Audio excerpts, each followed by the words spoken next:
building the business turns you into a different kind of human being. Realize that failure is a part of the journey. I think there's hope out there for all of us. They say procrastination be the assassination of destinations. That's why we out here grinding with no association with haters and them other crabs trying to put us down. Pest badges in the house, boy, don't clown. Just keep your eyes on the prize, ain't no giving up. You can do whatever you dream of. Just keep your eyes on the prize, ain't no giving up. You can do whatever. Welcome back to another episode of Pest Control Millionaire. Today we got Ryan Tate. He's from Rogue Pest Solutions. I know you guys have multiple locations, so we'll get into that in a little bit too. But yeah, thanks for being with us here today, and thanks for also sharing the same haircut. I love it. Absolutely. You know, it wasn't by choice, but we'll roll with it. Yeah, funny enough, like I had planned to go overseas and get transplant done. And then I was sitting down with my mentor and a couple of friends, and we were at a lake together, and we were talking about wearing hats, and I always wore a hat. And I hated wearing hats. And Jonathan's like, we're just talking about hats. He's like, you hate wearing hats? I was like, yeah, I hate it. He's like, well, why do you wear a hat? He's like, I don't know, I just have a receding hairline. He's like, let's just shave your head. And I was like, okay.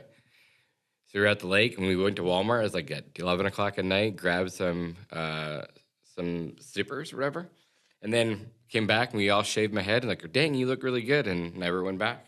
So now everyone's like, I can't imagine what you look like with hair.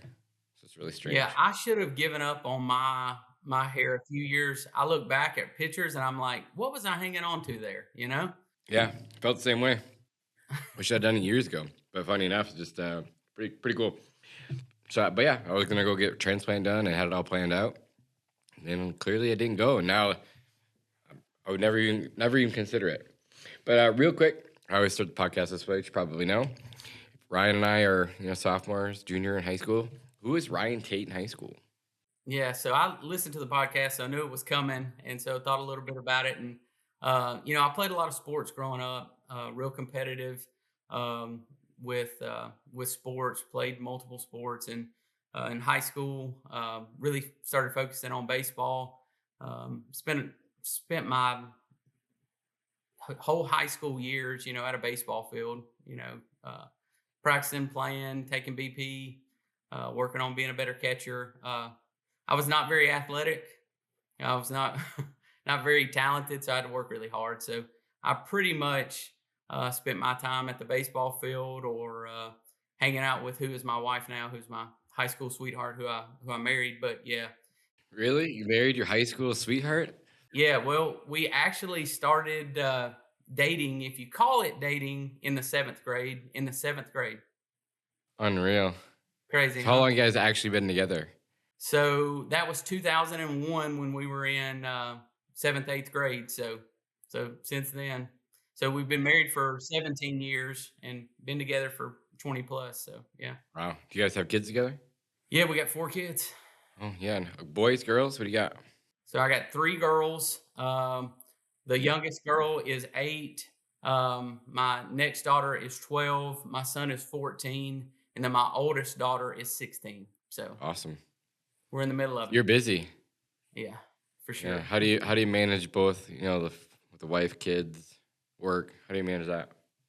I think empowering good people to do their jobs and do it right, so that you can take the time to, pour into being a good dad, being a husband, prioritizing those things first, and then kind of working your calendar off of that, I think is super important. Make sure you prioritize things right. So having 4 kids, for me, it's my relationship with Christ first, and then my relationship with my wife, my relationship with my kids, and then business stuff comes after that. I think keeping those priorities in line helped me a lot. Love that. Are the kids in sports? What do they do for fun? So yeah, oldest daughter's into tennis. Son's just transitioning out of middle school into high school, so he's stopping playing all the sports and just going to focus on baseball.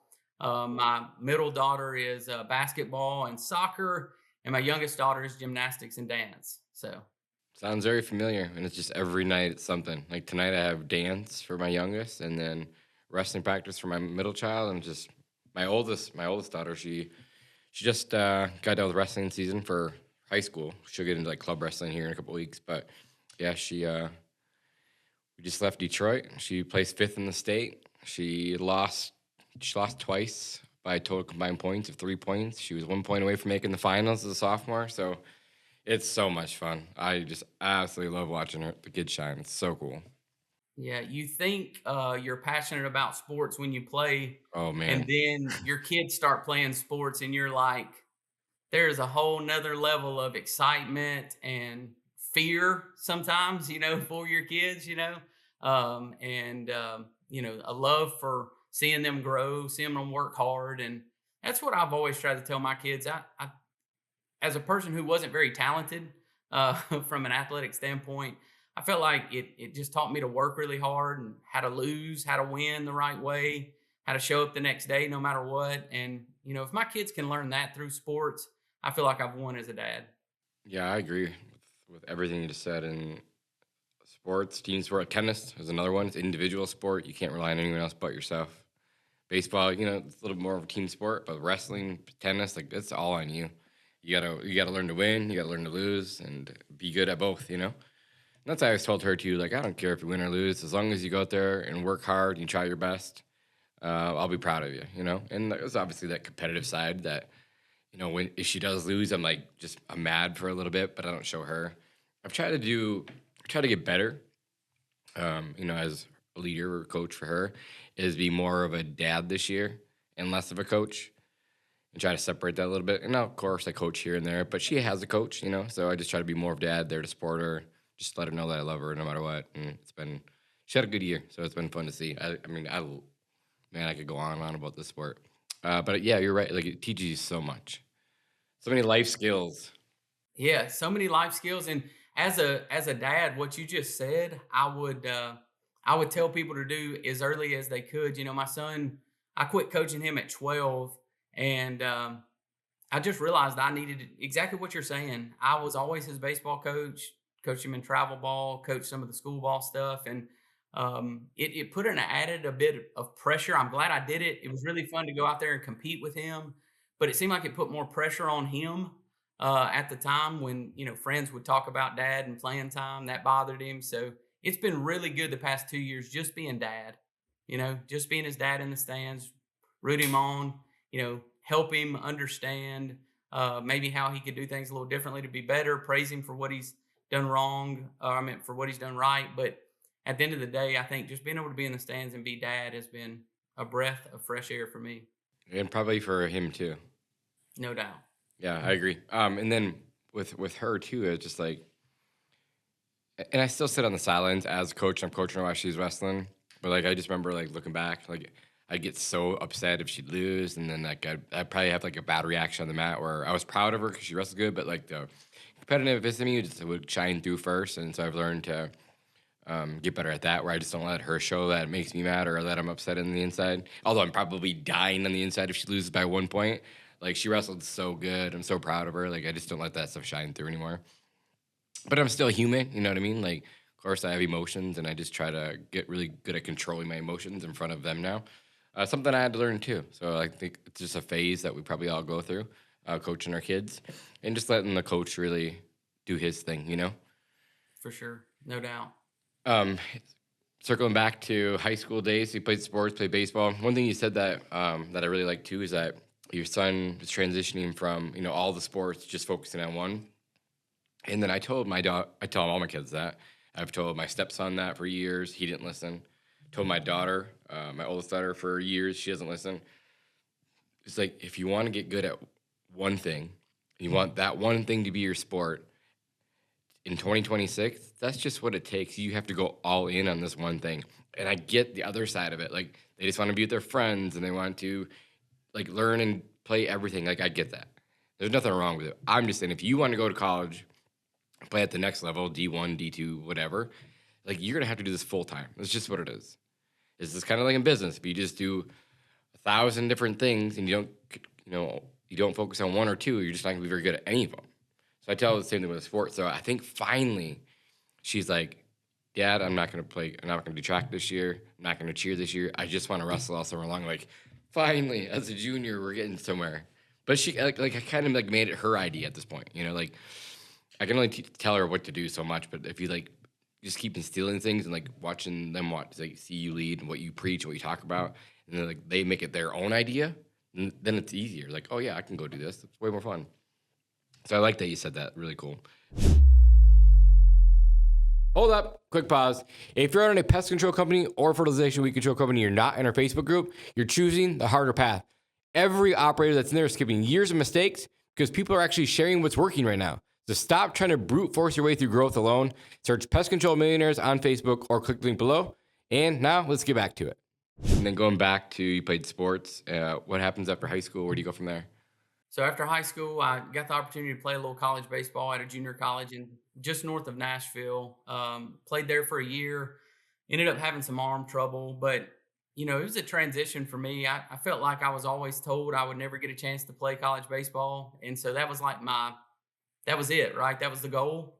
And once I got there, it was like, I've kind of achieved the goal. So I kind of goofed off a lot.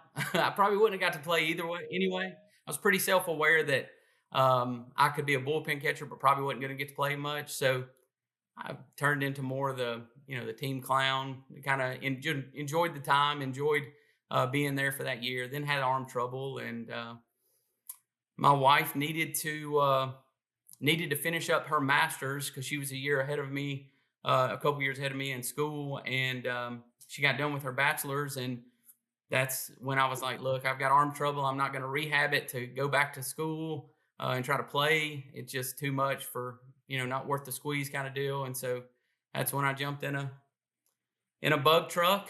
And after jumping into that bug truck, got to the place that realized I loved pest control and kind of went from there. So right out of college, jumped in a truck just to make a little bit of money, and there you have it, right? Cool. What did your wife have her master's in? What did you go to school for? So she's a speech therapist. So she had to get her master's in order to actually fully function and do her job. So she's a speech therapist in a school setting. So yeah. So then how do you find the bug truck? Or how does it find you? Like, where do you come across pest control? So when I quit playing baseball, my dad, my whole life, had been a general manager at a car dealership. And so during that time, me and my wife were like, hey, we want to get married. We're ready to get married and start that chapter of our life. She needed to finish it up schooling. And so my dad was like, hey, why don't you come to the car dealership and just for the summer before you get married, and let me help you make as much money possible as a salesperson. So I get there, and I did. I remember getting my first commission check as a salesperson and sending it to my wife, who was then my fiance, and being like, I cannot believe I just made that much money doing what I just did. I'm never leaving the car business. And we ended up getting married, got back from our honeymoon that summer. And my dad basically told me, I don't want you to be stuck in the car business your whole life. So you need to go find something else to do, which is, I'm so thankful that he did that he said that. He worked really hard. He made a lot of good money in the car business, but he was always at the dealership, right? And so I don't think he wanted that for us. He didn't want us having to miss those ball games with our kids, miss that time. He wanted us to do something else. So he kind of kicked me out of the nest. And I had a friend that was a pest control guy. And he was like, you can make about $28,000 a year.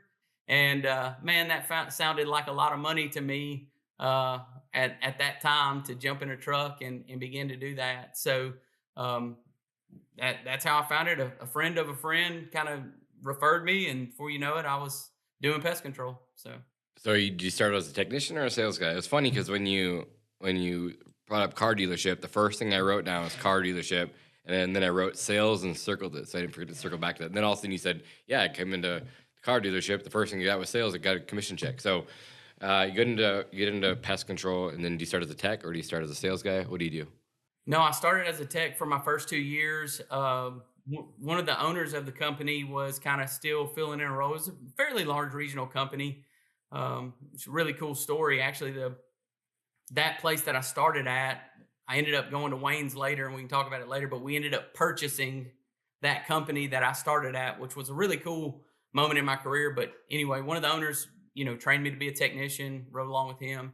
Then I was a pest guy for 2 years, then transitioned into sales with them, and then to sales management, and then to branch management. And then that's when I made the transition to Wayne's in 2014, which is regional company here in Alabama. Yeah, they're big. Tennessee. Yeah, Yeah. big company. So you're a technician for a year, 2 years, then you go be a sales guy. What was that transition like? Was that a hard one for you? No, I don't think it was hard for me. One, I'd done a little sales. I was good with people. But if I'm honest with you, Jonas, I wouldn't call today what I did back then sales. Like I was an order taker, to be honest with you.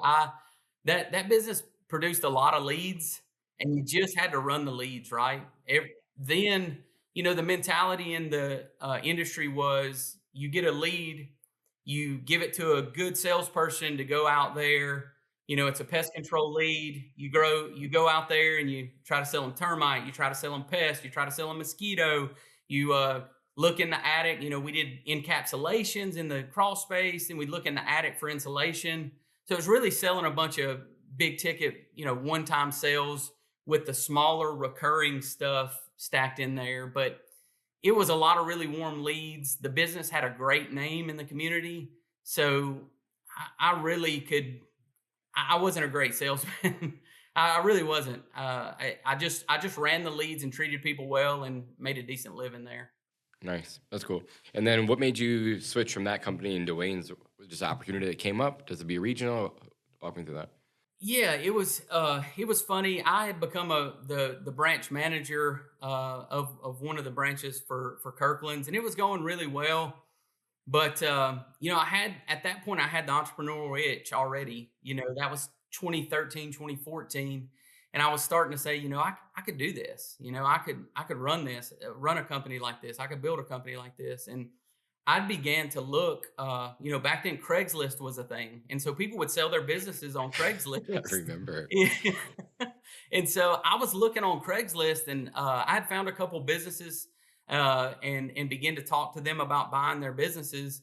And I had run across an ad that Wayne's was hiring, and on Craigslist as well as a supervisor.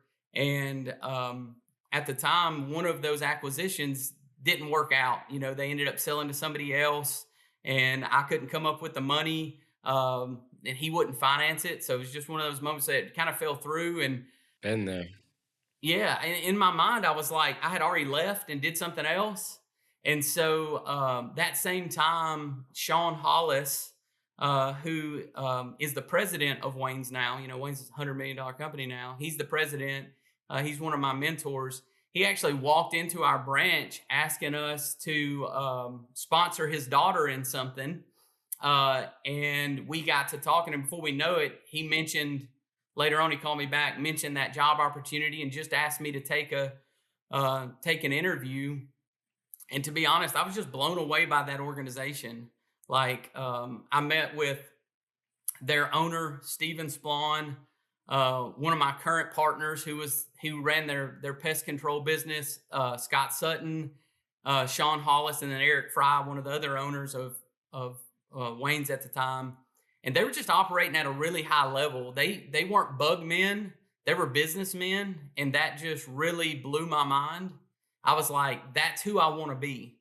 They also did it in a way that put people first and put people over profit. Profit's important because if there's no money, there is no mission, But they just were operating at such a high level that I was like, immediately, these are the type of people I want to hang around. And I was reading a lot then. I was thinking a lot then. And I had a guy that I knew through church that had told me that who you become is some combination of the books you read and who you hang out with. And I left that meeting at that barbecue restaurant thinking, if I'm going to level myself up, I need to be hanging out with people like that. And at Kirkland's, I felt like everybody was looking at me for the answers. And you never want to be the perceived smartest guy in the room. And I felt like I was at that place, and I didn't like that. And so I was blown away by those guys. And so I just bugged Sean until he hired me. He was the branch manager here in Huntsville. I was going to be the supervisor. And I was like, look, man, this is how much money I need to make. Get me there. And I promise you it'll be the best thing he ever did. And I stayed consistent, calling him.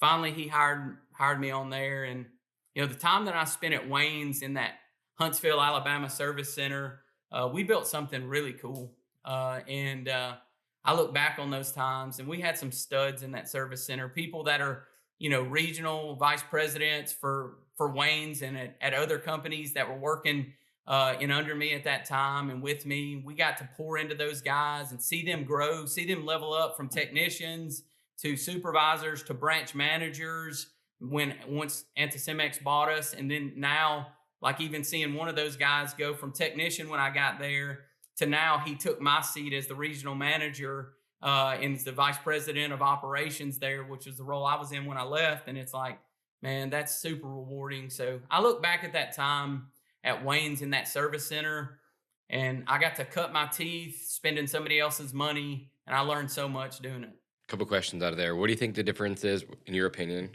from the company, maybe not so much the company that you came from, but companies that are smaller size, and you get into a bigger organization? What is the difference between those two people? What is the big thing that you can take away? I think you've got to stop thinking about pest control and killing bugs, and you got to start thinking like a businessman.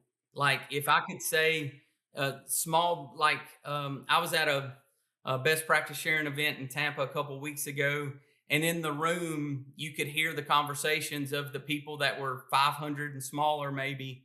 Great guys, servant-hearted guys, excellent bug men. Know more about the biology and the logistics of running around and killing a bug than I do, for sure.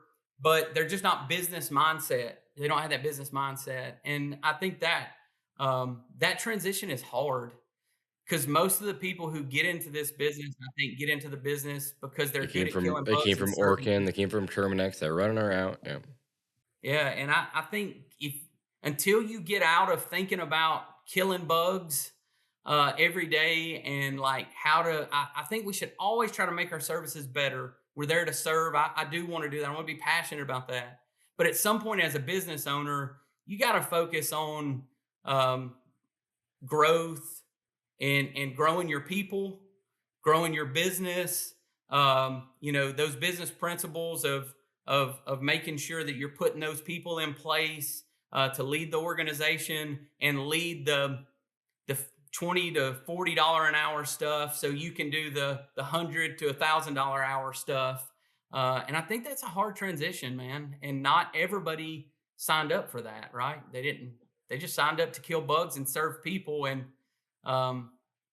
it's hard to make that transition. So people, I think, that limited mindset have the limited mindset not because they don't want to grow, but because they don't know how to stop thinking about those customer facing things and start thinking of the big picture. And at Wayne's, it was owned by an accountant. And so we were looking at P&Ls. We were talking about churn. As supervisors, we were responsible for growing our business. And I'm super thankful that we were challenged not just to work in our business, but work on the business. So I guess that's a good way to summarize. I think what limits us is we work in the business too much, not on the business enough. For sure. Yeah. And I agree with all that. And I think the biggest difference, besides mindset, which is right, is just people. The level of, like you said, the A players that they had at the big corporation, and it takes a while to get there to build afford the people. I get it. But that's the difference between service businesses from one to the next, is just the people. Yeah. And when we talk about investment a lot, I think we talk about, investing in marketing, investing in ways, salespeople, investing in these things that grow our business, which is super vital, super important. You can invest in yourself too. Yeah, invest in yourself and invest in your people. That's one of those principles that I believe in. You got to grow yourself and then grow your people, and you got to challenge your people to grow. So to read, to ask challenging questions, to not just come up with the problems, but come up with the solutions.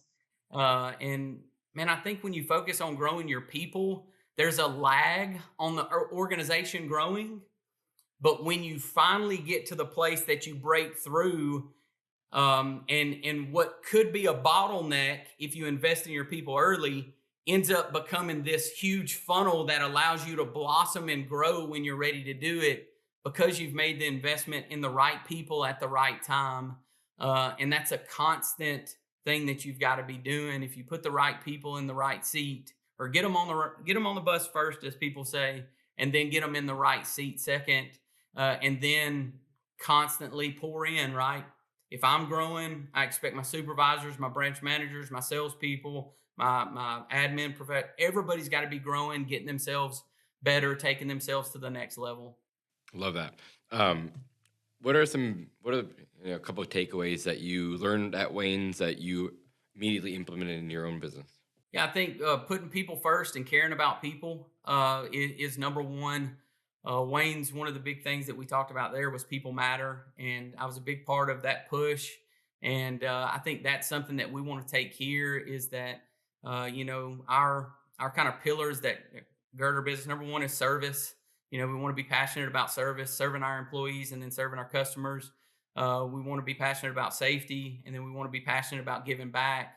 And that giving back is giving back to our communities, but also giving back to our employees by pouring into them. So I think that's the number one thing, like I said earlier, is putting people first and realizing that we're ultimately in the people business, in the service industry, and then knowing your numbers. I think it's super important.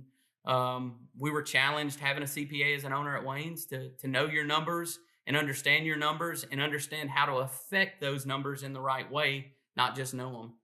Love that. It's really cool.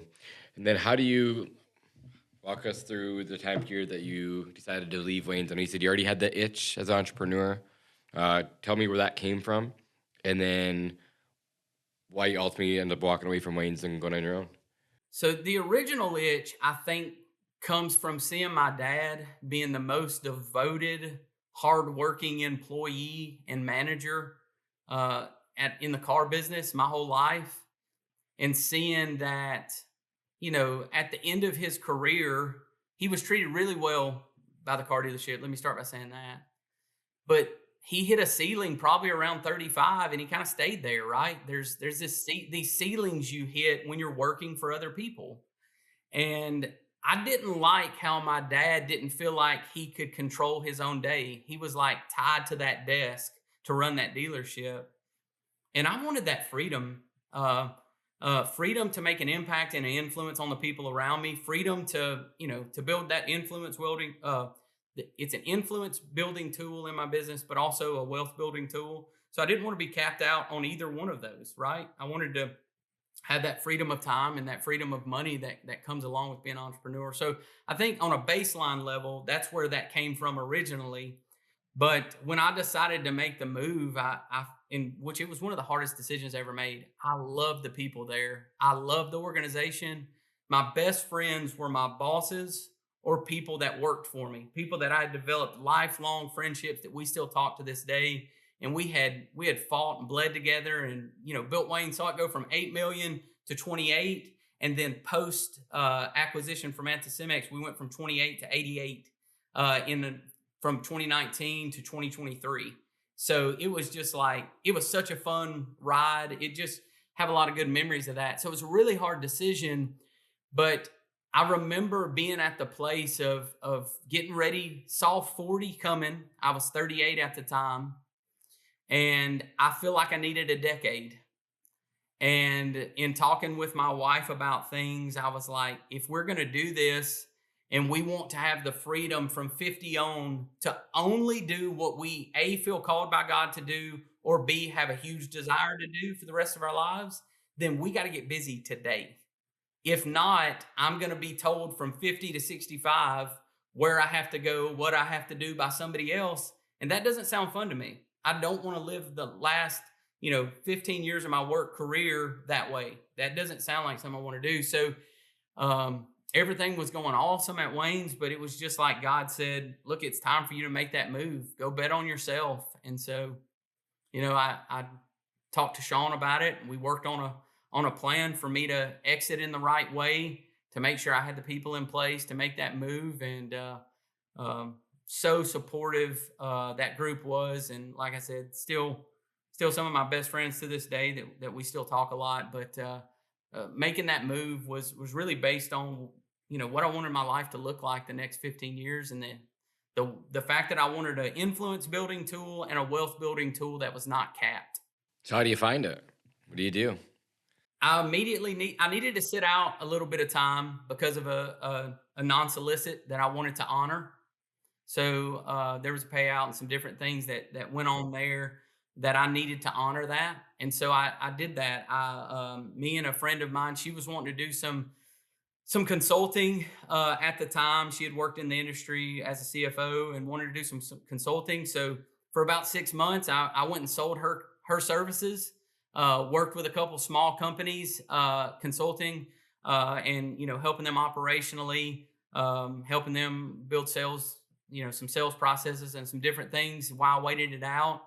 And then during that time, a guy that I used to work with that used to be my boss at Wayne's had left, and he had started Rogue. And, he reached out and was like, look, man, I know you're wanting to do your own thing. It's what you always wanted to do. Let's partner together. And so those guys, Scott Sutton, Jamie Tatum, Robert Story, who were the different partners for different branches here at Rogue, all really put on the full court press and said, hey, we want to be in Huntsville. We want to be in Nashville. Come on, man, let's do this together. The backstory is all of those three guys worked with me. They were on the supervisor level, or Jamie and Robert was at Wayne's at the time that I was a supervisor there. So I knew them really well. We had worked together. I knew they were great operators. And more importantly, they were great dudes. And then Scott, who's the original founder of Rogue, was the operations manager at Wayne's for me up until 2017. And he left to start Rogue. And they just put on the full court press. And I was talking to some other people to partner with. And then obviously I was thinking about not partnering with anybody and just, rolling solo. What scared me the most about that, Jonas, was just, I didn't want to get stuck in a truck. I was so worried about getting stuck in the truck, and full transparency, I didn't have the money to hire somebody day one, right? Like if you're not making money as an entrepreneur yet, and you're living on money that you haven't made, you know what I mean? Trying to survive, you don't have the money to invest in a guy. So I was worried about getting stuck in a truck.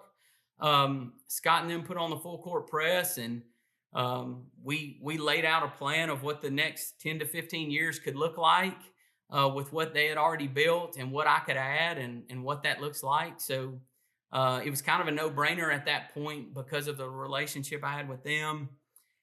And then in the middle of all of that happening, one of probably my best friend in the world, William Booth, who was I was the vice president of operations at Wayne's. He was the vice president of business development, and we had become very close. And he was just ready to leave Wayne's, and he basically, decided he wanted to leave Wayne's and be a part of Rogue. And so that kind of was the nail in the coffin for what I was going to do, that I could do what I wanted to do. I could do it with people I cared about, people that were really smart. And then you put on top of it, you add, one of my best friends being a part of the business. It was kind of like, I can't believe we have this team to put together and build. So let's roll and let's do it. And so it has been a NASCAR race ever since, but it's been a NASCAR race kind of on a gravel road. You get loose in every turn. It's a little out of control, it feels like, because you're growing so fast. But man, it's been awesome. Yeah, awesome. How have you guys been growing since day one? Like, what do you guys do? Yeah, so we originally, Scott and Jamie grew really slowly from 2017 to say 2023, and their focus was to kind of build up the coffers from a cash flow standpoint. And which location are they in? So they're in Birmingham. That was the original location. Gotcha. Yeah, and so their plan originally was to just be $1 million, $2 million business. Stay there locally and be able to have a good living and be kind of unplugged from the business and pour into people and let them run it and have that right work-life balance. And then as it began to grow, they began to realize, hey, we're spending off some cash here. Let's begin to put that cash away to invest in people and opportunities growing forward. And at that time, they started getting opportunity to chase some of the builder partners in our area. And so we have a lot of experience with that as a group that we do Centricon for builders and then parlay that into obviously a termite contract with the homeowner and then cross-sell pest and mosquito off of that. And those opportunities started coming for us. and they just kind of snowballed. All of us have relationships with different people that go back years, and over 20 years of doing it, you do it for one builder, then another, and before you know it, you've got a pretty good foothold on it. And so this year, if things go right, we'll do 7,000 to 8,000 new construction homes this year. Did a little bit less than that this past year, but that's really our growth model is built around that. Our goal in 26 and 27 is to open up another stream, because our business is not, siloed. We have a bunch of different customers with recurring revenue, but our marketing source is very siloed. And so we don't want to wait too late to break out of that silo. We want to keep that going. But this year is the time that we really start investing in digital, and then some branding stuff, and then some sales stuff outside of that, those funnels, to try to expand out of that. But to long-winded way to answer your question, say the builder funnel has really been good to us so far. Yeah, I think Alex Hormozy calls it like key platform risk. You only have one platform to get your leads from, and you just don't want that. It's really cool. I love it. And then from there, so you leave, you go start this company with your buddies. It's really cool. How many technicians are you guys at right now? So technicians, we're at like 18, 17. Awesome. We're about to bring on another one here in Huntsville. I've got 4 here, but company wide, which we all run our business Right. like from the customer facing. We're one company. We all have roles for the whole company. So yeah, 17, 18, about 30 total employees right now. That's awesome. Congratulations. You said the goal for next year is to add on, another, like obviously like a platform for run leads, like you said, like online, which is super awesome, which I think is a smart thing for you guys to do. But you're in Nashville, which is obviously it's a really good market, I should say that, but also it's a very, very tough market too. I think you mentioned earlier before we started the podcast, like guys are already beating down doors. How do you combat that? How do you compete with that? So, and we feel it a lot because, as you know, a lot of folks target new construction neighborhoods, right? So because they target new construction neighborhoods, they're coming to our homes first. And so we do that first with a really good process as soon as they move into that home, making sure that they understand that they have the termite coverage with Rogue, and then building that, that stickiness of the customer by layering on those other services and making sure that we have that. And then it just comes down at the end of the day, it's connecting them with somebody that cares about them and cares about their home and cares about taking care of them. And then I think that will always be reciprocated back. If you send somebody out to the home consistently, the same person that cares about their home, that begins to build a relationship, then it's a lot harder on the doors to pull that. And, I've heard great door-to-door salespeople and listening to podcasts, some of the Golden Door guys say, if they tell me that they have pest control, but they can't tell me the company, there's a good chance I'm going to steal it. There's a little bit less of a chance if they tell me, hey, I got pest control and it's with Rogue, but it's still a high chance I can steal it. If they tell me, oh, I don't know, but Jim's my guy, you're not stealing that customer, right? And so I think we're trying really hard to build that connection between the technician and the customer in a way that they won't fire Jim. And so I think that's the biggest weapon we have. And then knowing what's going on and knowing what they're going to point to. They're always going to point to, you got spider webs.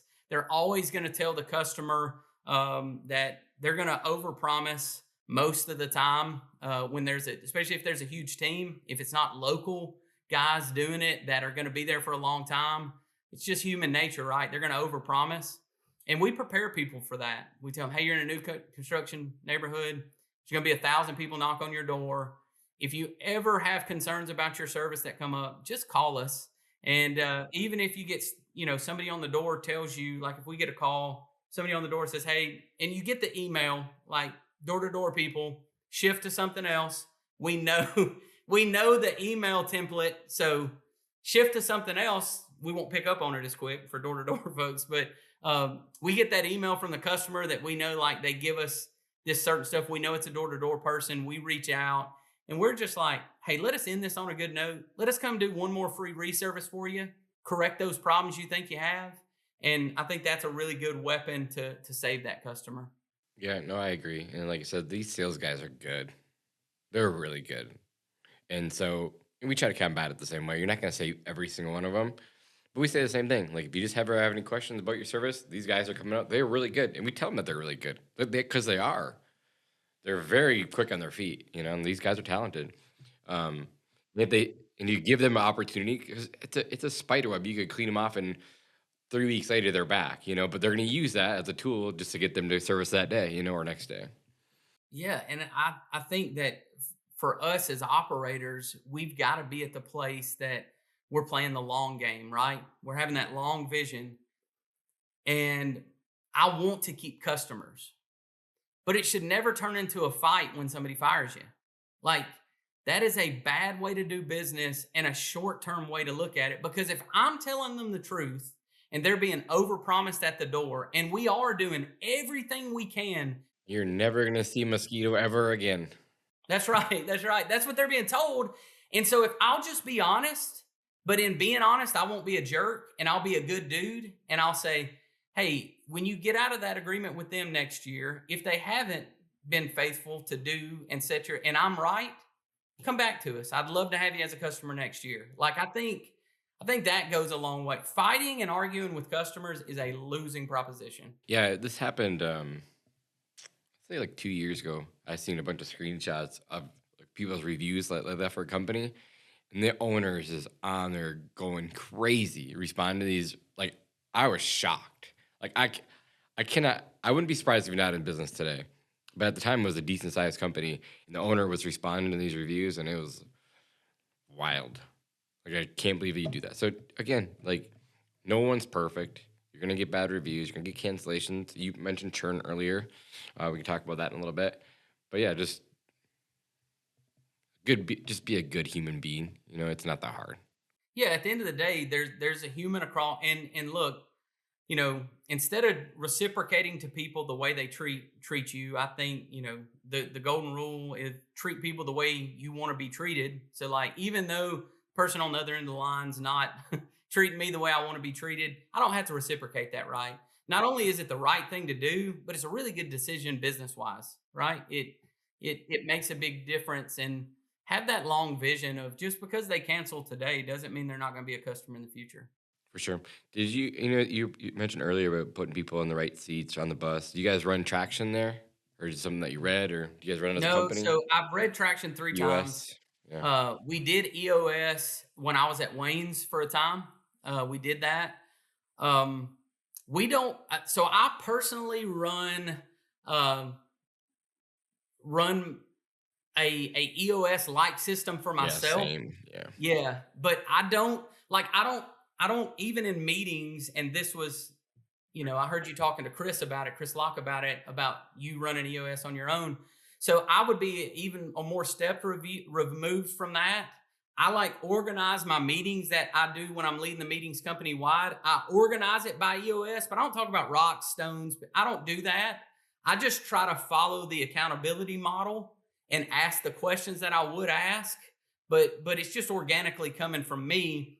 But it is a way I use it to keep me focused and put, my meeting agenda is kind of organized because I'm ADHD. And if I don't do that, Jonas, I'm in trouble. Yeah. You mentioned you like to read a lot. What are some good books that you've read recently or that you read in the past that you really like? Yeah. So I would start by saying for me, there's been a couple of books that were really foundational that I really love. The first one was The Richest Man in Babylon. It's a good one. Short read, but it's good. Yeah, sure. And that's what I love about it. It puts stuff, one, it doesn't overcomplicate things. All the principles you learn in there are principles that you probably knew at 10.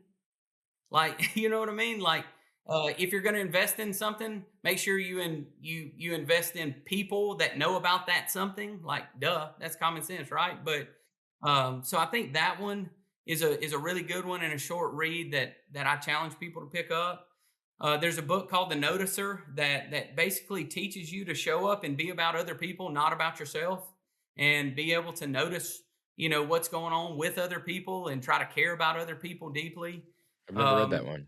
That's good. It's a story. It's about a guy named Jones. He's an old man. I have a little nostalgia about that book because its setting is like the Gulf Coast of Alabama. And so that's kind of where we vacation a lot. And so there's some nostalgia there in that book for me too, but it's a really good book, more of a story form. It's by a guy named Andy Andrews. Really good book. They're Good to Great. I think that concept is a great one. On a higher level, Harvard puts out these books that are on strategy and execution that are really good books, hard reads. But if you pair them with the book on, by listening to the book too, you can do a lot. And then Gianna Moore always talks about the book Thinking Fast and Slow, which is a good one. God, and look, 5 reads into that one, and I still glaze over for full chapters. I'm like, you lost me. Yeah, for real. It's a tough read.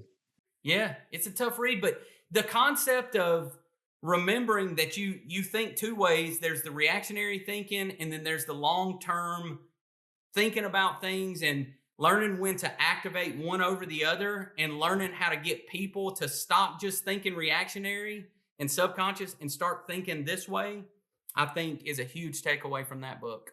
It's a great book, yeah. I think he told me about that book at Seth Garber's event maybe like 3 years ago. It's the first time I ever heard it.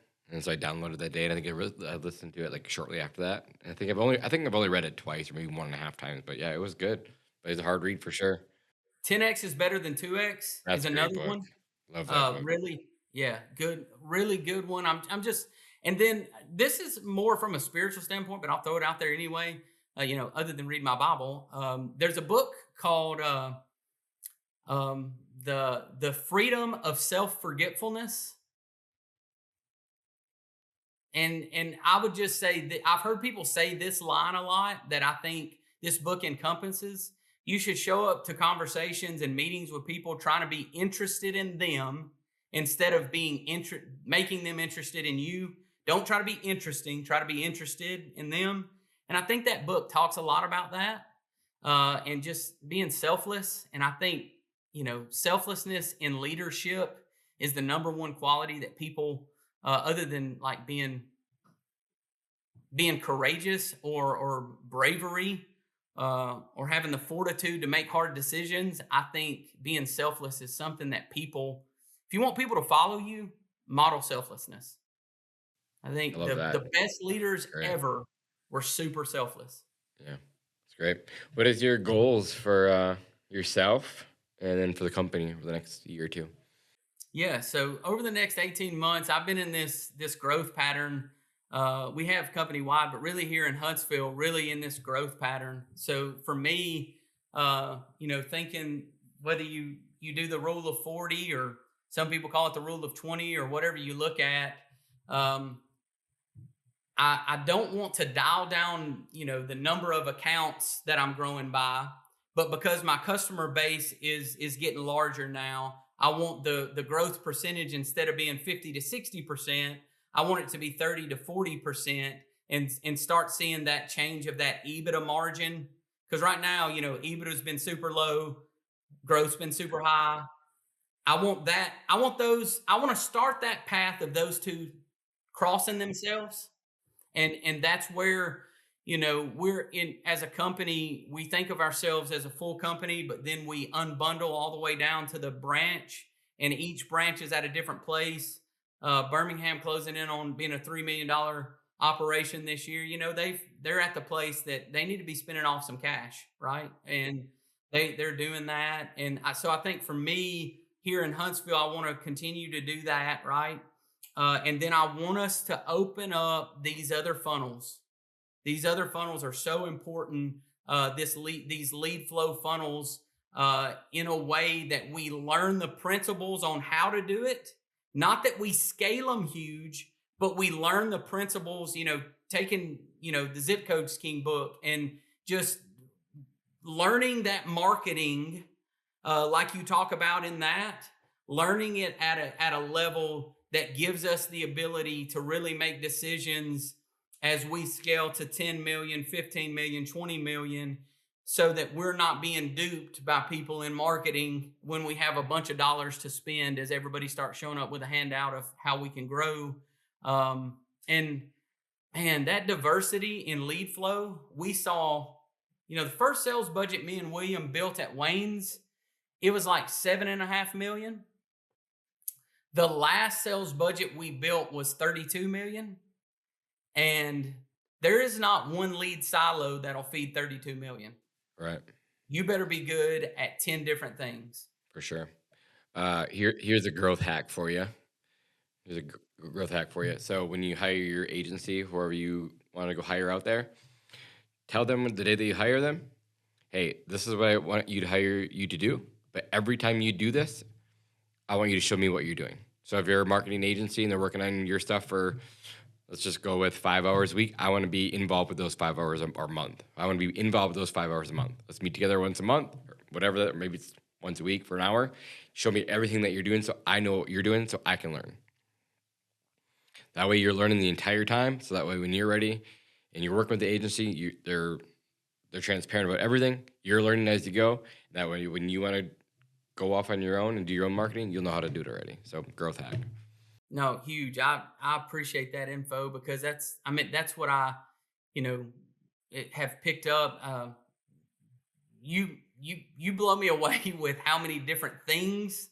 Like, you're like, I'm gonna be everywhere. I'm gonna be everywhere. And so when people in the service areas I'm in think about pest control, they're gonna think about Pest Badger and they're gonna call us. And absolutely trying to understand, because if I would, we're pretty transparent. If there's two things that we struggle with, like, we're great operators here.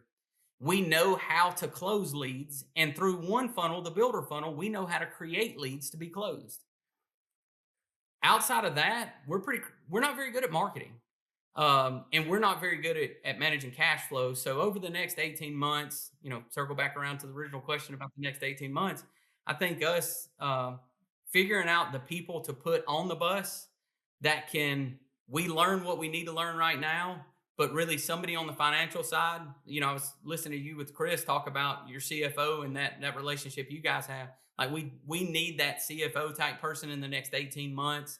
And we need somebody, I want somebody, even if we're still paying an agency, I want somebody internally that can, after we learn it, be that marketing expert with us at an executive level as we build out that top tier team. So those are the two things that we lack. Cool. Well, at least right? You're self-aware.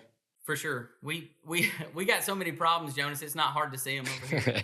But you guys are new, though, right? We're all new, but you guys are just, you're 17.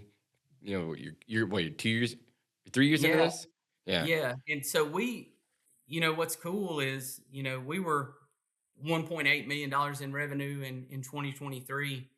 And while we're not on the Pest Badger route, we're not growing that quite like that. We'll do 6.5 this year or so. So the last 2 years have just been, we've really seen that growth curve. And, we've worked really hard to make that happen. We've hired a bunch of great people. We've got a bunch of sales supervisors working as salespeople. So they're killers. They do a great job with our welcome visit process on that end. And we've got supervisors out in the field who are our technicians that people are supervisors in, past life. And so we do a great job of I think, retaining customers and taking care of customers. But as we continue to move forward, we've got to really focus on continuing to pour into that team and growing that team. And so that's really, really going to be our focus. And 3/4 of our growth has come in the past 2 years, and we look for that to continue. Yeah, I said this a million times on the podcast. People underestimate the power of momentum, and it feels like you guys are just starting to get the momentum. So it's really cool. It'll be fun to watch. You guys are going to grow super fast. It just takes a while. Yeah, for sure. And look, I'm super thankful. Scott and Jamie, our original guys here, if it hadn't been for them making really good moves from a capital standpoint early on, we would have, they they put us in place and put people in place to really rev up, putting Robert in place, putting William in place, putting me in place, and then the people that we've put in place. But man, it takes money to do that. Sure And does. those guys, we owe a lot to those guys for doing the hard things for the first 5 years so that we could do it's still hard, but so that we would have the financial ability to go do the growth stuff now. So It's awesome. I really like that. And again, it just says that as the founders, they're setting the foundation for you guys just to keep scaling up. So it's cool to see. So hats off to those guys. But yeah, you talked about a little bit about churn, keeping customers. How close do you guys watch your churn? So we keep a pretty good eye on it. I would say that anytime you get in a growth pattern, there's always, it's the division of you only have so much time in the day. So you get in a growth pattern. So you tend to get a little lackluster about that. But we've really tried to stay on that. And, our first year retention hurts us some because the first year, say we retain 70% of those termite customers that come to us through our builder funnel, that puts a bigger number of cancellations in the front end. But once we settle that customer in, once they renew the first time, they're over 90% on termites. Termites super sticky. So that pulls us down a little bit, but we're still hovering on that, that 20%. If you look at it for a whole year, industry standard anyway. Yeah. I know. And if I have a frustration in our industry, one of the frustrations is I don't seem to be able to move the needle as much as I think I can with you put this effort in, man, and churn is a hard thing. So this could be the wrong thing to do. So I'm being transparent saying this, but I've shifted my focus to looking at a ratio between the new customers and the customers lost. And just, thinking of what is that ratio? Is it 1-to-1? Well, then, you're just keeping the doors open. Yeah, you're in a rough situation. If it's 2-to-1, you're doing okay. You're doing okay. You're not growing fast, but you're doing okay. If it's 3-to-1, you're probably getting into the place that your industry, getting to the place of industry standards. You're putting some exponential growth in there, depending on. And if you're 4-to-1, you're probably world class, right? If you're bringing in four sales for every cancel, you're doing some things right. And but customer retention. But going back to what we talked about earlier, I think if you focus on the service side, the customer retention kind of takes care of itself. Yeah, you can't control, if people are going to move. Can't control if they lose a job. You can't control the level of service that they get. You can control a lot of things, but there's just some things you can't control. I know that predictive analytics really changed the game for us, projecting which customers are going to churn, when they're going to churn, how they're going to churn, how to handle those responses right away, and having it all automated have completely changed our business, like overnight. So it's where this industry is headed with all the AI tools that we have, just predicting like, hey, this customer looks just like this customer. They skip a service at the same time. Like all those things that add up, like, oh, this is the type of person that's going to cancel. This is when they're going to cancel. Contact those, and it's all automated. Change the game for us. For sure. In 2000, maybe it was 2017, Jonas, the years are running together, but we began to build out Power BI at Wayne's when we were there. And dude, it was a game changer to be able to create dashboards of knowing where we stood all the way down to the technician level, the route level. It just takes a while to get there. It just does, Yeah. And we don't have that. We don't have it. So that's all manual. We are meeting with a person. It was really cool. One of my customers who early on, I was still in the field, and one of our customers, she worked for a university remotely, but lives here in our area. She worked for like an Ivy League, super sharp. And I just told her when I was at her house, I was like, look, you're working in this data analytics. Like if you ever get to the place that you want to freelance, let me know.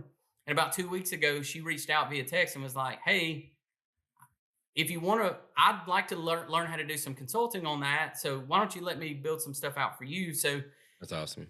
we're beginning to work on it, but it's like everything else right now. Like, where am I going to spend my time is the biggest decision I make every day. Like, what am I going to spend my time on today? And I can only decide what I'm going to spend my time on if I've delegated properly, if I've trained people that I've delegated properly, and I've set my own expectations that if they do it 5% less as good as I did, let them do that. And then let them learn and coach them and let them grow. And one day they'll do it better than me as long as I'm pouring into them in the right way. So we're looking to build that data room, and we desperately need that. And man, one thing I would say, if you're a part of a big organization and you want to start your own business, like, you got a lot of knowledge to do that, make it happen. But realize that marketing team that you pick up the phone and call won't be there. That finance team you pick up and call right now, they won't be there. It'll all be on you. So you gotta, that's a big transition too. It is. Sure is. Cool. Well, we'll end on that note. I said we're already go over time, but dude, pleasure to have you here. Thanks for hanging out with us today. Can't wait to see what you're doing in the future. Glad to get to know you. And yeah, it's going to be fun to watch. Cool. Thank you for the podcast, for not just having me on the podcast today, but thank you for putting out content that we can put in our earbud, grow, learn. Man, it's invaluable. The podcast that you're doing, the other podcasts that are going on in the industry, it's invaluable to us other entrepreneurs. So please keep doing it, and we appreciate it. Cool, I appreciate it. And it's cool, like, all the guys that run the podcast, we're all buddies. Yeah. Like, we all jump in each other's podcasts. We work together. We collaborate together. Like, I was on the Boardroom Buzz. I've been on Bug Bucks. They're on my podcast. Like, it's so cool. Yeah, for sure. We just want to, like, it's like, again, I said a million times, the rising tide lifts all boats. If we can all help each other win, that's what we're doing, Absolutely. Cool, man. Well, I appreciate you, and talk to you soon. All right. Appreciate you. See you guys. Bye-bye. Hey guys, thanks for listening to another episode of Pest Control Millionaire. We don't charge any money for the show, but the podcast isn't free. Please like and subscribe and give us a 5-star review in your favorite podcast app. This makes a huge difference for us. If you have any specific questions about your business or your personal life that you'd like answered by me or any of my podcast guests, please send an email to info@pestcontrolmillionaire.com. And if you want to get in touch with me about our marketing class, we do a live version every Thursday night. Check out our website at pestcontrolmillionaires.com. Thank you guys for listening. I'll see you guys in the next one.